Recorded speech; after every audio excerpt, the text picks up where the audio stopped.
السلام علیکم جی. جو صورت حال چل رہی ہے اس کے اندر بھی نظر آ رہا ہے یہ 2.2 یا 2.3 بلین ڈالر جو ان سا ہے چائنا کی طرف سے پاکستان کو ایڈ ملی ہے. اس کے بعد دنیا کو پیغام ملا کہ ہم ساتھ ہیں پاکستان کے ایز اے اسٹیٹ, تو ڈیفالٹ نہیں ہونے دیں گے.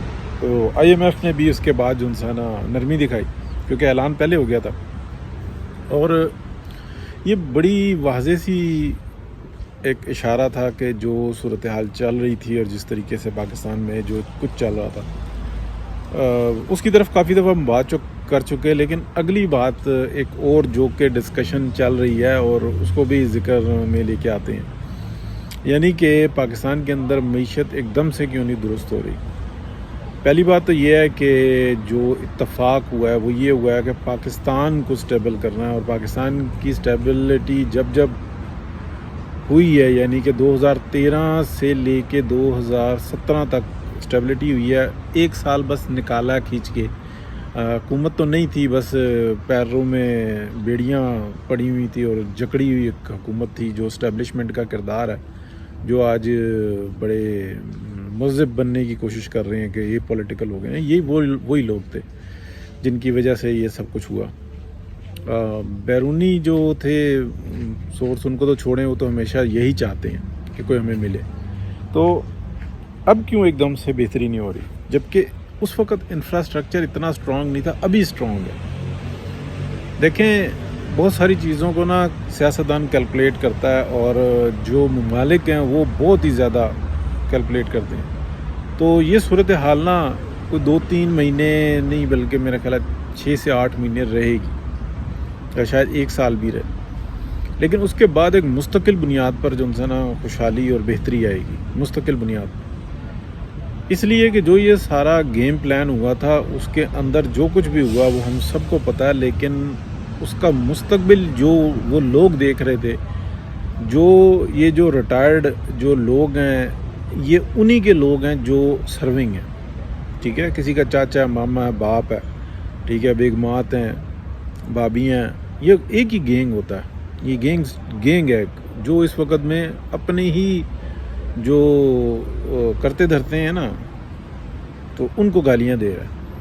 اس لیے کہ وہ وحشت میں آ گیا کہ یہ ہمارے ساتھ ڈرامہ کیا لگ گیا. ہم نے جناب ایک گیم پلان کی 2014 سے اس کا بیج رکھا کہ ہم سپریم کورٹ کو آگے کرتے ہیں کہ جناب مشرف کے خلاف مقدمہ کرو, اور جب وہ آرڈر کرتا ہے تو اگر وہ حکومت نہ مانتی تو از خود نوٹس ہو جانا تھا, اور توہین عدالت میں طلب کر لینا تھا prime minister of Pakistan Mian Nawaz Sharif کو. یعنی کہ آرڈر ہے سپریم کورٹ کا, امپلیمنٹیشن کرنے کا آرڈر کر رہی ہیں گورنمنٹ آف پاکستان کو. گورنمنٹ آف پاکستان جب تھوڑا ہاں کرتی ہے تو جناب چیف آف آرمی اسٹاف کہتے ہیں اچھا چلو تم کر لو سٹارٹ, تو پھر ہم دیکھ لیں گے. ٹھیک ہے, اور جب وہ کر لیتے ہیں سٹارٹ تو پھر مارکا دوئم شروع ہو جاتا ہے. پھر راحیل شریف صاحب آ جاتے ہیں, کیانی صاحب نکل جاتے ہیں, اور جب راحیل شریف صاحب آ جاتے ہیں پھر وہ یہ کہتے ہیں ہم ساڈا چیف, اور اس کے بعد یہ آگے سلسلہ چل پڑتا ہے. اس وقت کیا ہے, اب اس صورتحال کو اس وقت کے ساتھ کیلکولیٹ کریں. ابھی کیونکہ جو مین پاکستان کے اندر جو انٹرسٹ ہے نا وہ چائنیز کا ہے. وہ یہ چاہتے ہیں کہ ہمیں جو ایک راستہ ملنا ہے نا وہ سی پیک کے تھرو, پاکستان کے تھرو ملنا ہے اس دنیا کو بہت بڑے پیمانے پہ. روڈز ان کے پاس بہت سارے ہیں, لیکن جو سہولت یہاں سے حاصل ہے نا وہ کہیں سے بھی نہیں ہے.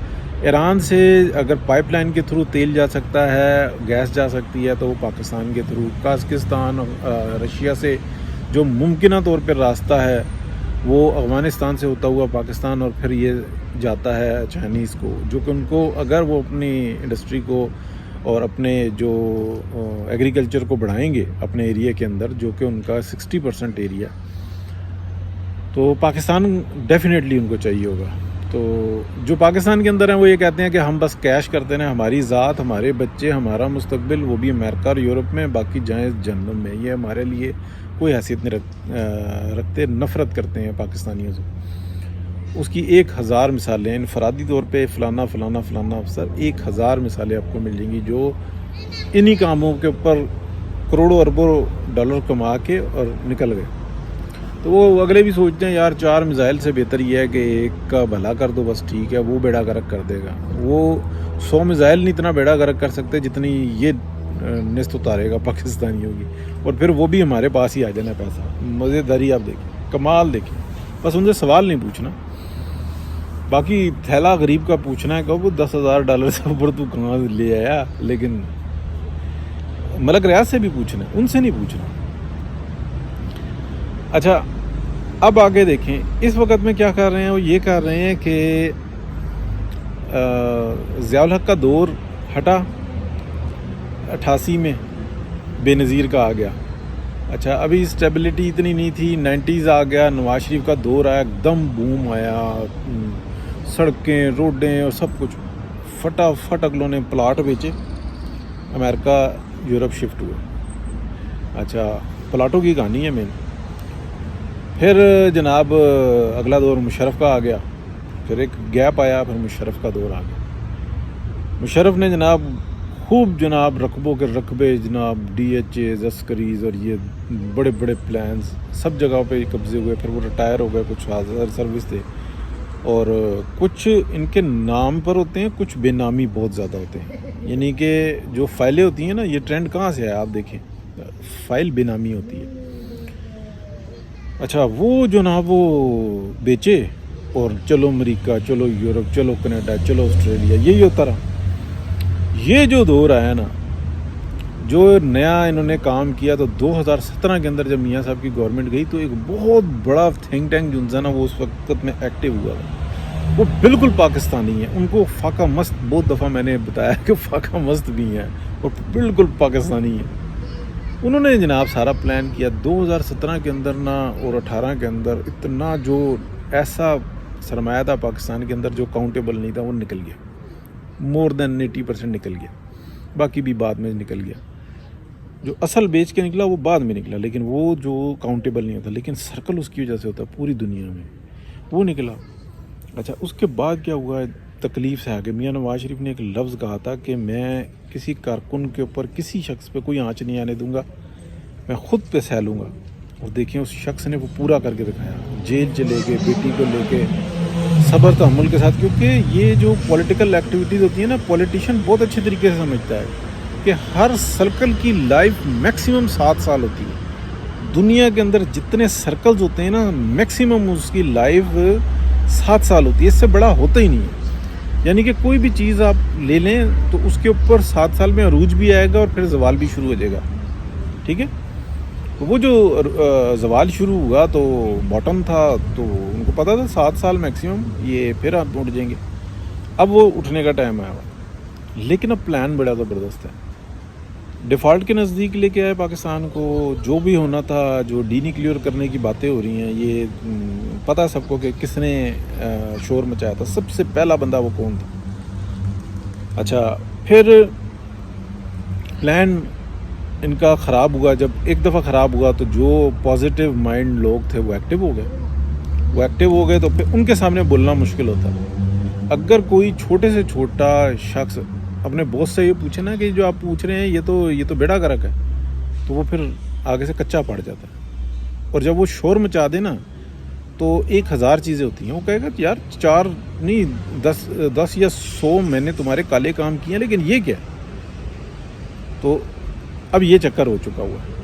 اب جو اصل کہانی ہے نا وہ یہ ہے، جو ابھی کھپ پڑی ہوئی ہے، جو جن کی بہت زیادہ مرچیں ہیں، جو آج کل گالیاں دے رہے ہیں اپنی فورس پہ، ان کو یہ ہے کہ 2017 میں جب ہم نے پلان شروع کیا نا، جو ہمارا $2 لاکھ کا پلاٹ تھا نا، اب ڈالر میں رکھیے، $2 لاکھ کا پلاٹ تھا نا، تو آج کے دور میں اس کو معمولی بات ہے $4 لاکھ سے اوپر ہونا چاہیے.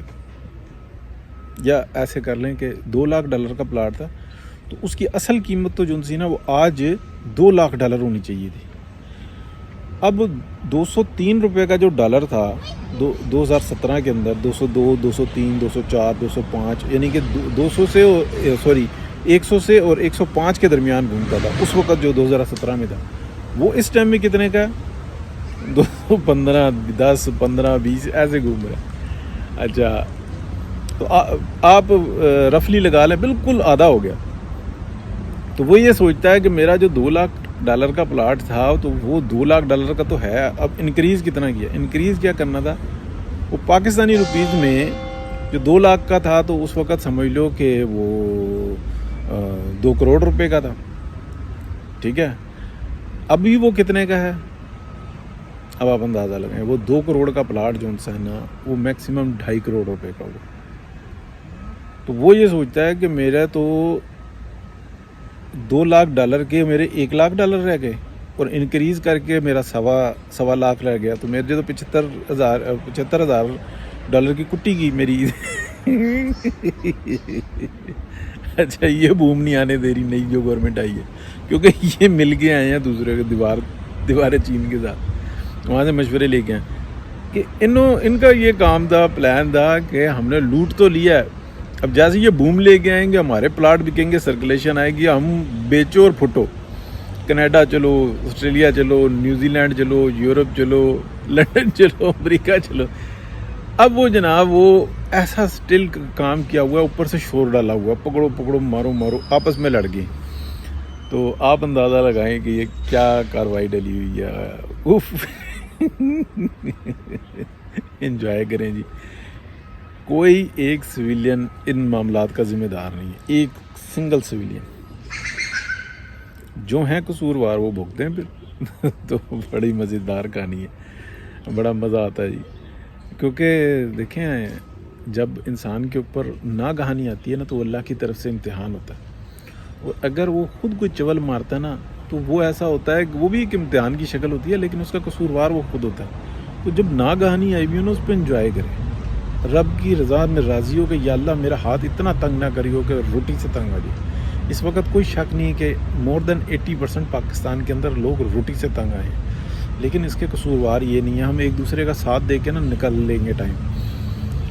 دوسری بات یہ ہے میں جس کو کہہ کے کہ جتنے پاکستانی ہیں نا سب ایک دوسرے کا ساتھ دو اور کسی کو برا نہ کہو، لیکن آنکھیں کھولو، جذباتی ہو کے مت سوچو. یہ دیکھو کہ الزامات تو کسی پہ جو مرضی لگا دو. عمران خان جتنے الزام لگاتا ہے نا کوئی نہ بچے اس دنیا کے اندر، لیکن اس کا اپنا کیا ہوا کیا، کہاں ہے وہ ڈیم، کہاں ہے نوکریاں، کہاں ہے وہ گھر، ککھ نہیں. تو ایسے آدمی سے نا بس محتاط رہیں، کیونکہ جو اتنے بڑے جھوٹ بول سکتا ہے تو چھوٹے جھوٹ کتنے بولتا ہوگا. بہرحال جی بہت شکریہ. اچھا اس کی ایک اس کا پلس پوائنٹ بھی ہوتا ہے. آپ یہ دیکھیں کہ ایسا منحوس آدمی ہے، اس نے جس کو گالی دی، جس کے اوپر الزامات لگائے، وہ اس وقت شہرت اور عزت کی بلندی پر ہے. نواز شریف، مریم نواز، ریحام خان، جمائمہ، نجم سیٹھی صاحب، میں سن کے میں جناب بڑا حیران ہو رہا تھا کہ وہ اس ٹائم شہرت کی بلندیوں پر ہے اور عزت کی بلندیوں پر ہے. تو بڑی بات ہے جی. بہت شکریہ. اللہ حافظ.